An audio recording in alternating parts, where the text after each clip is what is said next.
گاهی می نشینیم حساب می کشیم که امروز چه دیده ایم، چه گفته ایم، روا یا ناروا، چه شایسته چه ناشایست، و اعمال رفتاری جوارحی خود رو از چشم و دیده و گوش و زبان میسنجیم. اما جای این دارد که بپرسیم از قلبمان، ان السمع والبصر والفؤاد، از دل سوال کنیم و از مهمترین چیزی که منات و ملاک همه ایمان است، از امام عصرمان. چه کرده ایم برای امام خیش تا امروز؟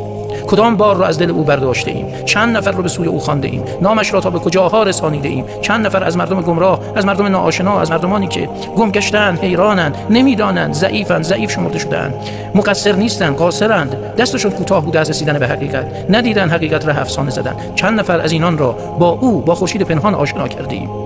چند ثانیه از عمر ما برای او سپری شده است، از عمری که این همه به بطالت گذشت، عمر بگذشت به بی‌حاصلی و بلهوسی. چقدر از این عمر صرف او شد، چقدر فدای او شد، چقدر از مال و اموالمان، از استعدادمان، از هنرمان را به پای گل نرگس ریختیم، ایثار کردیم. او وارث حسین است.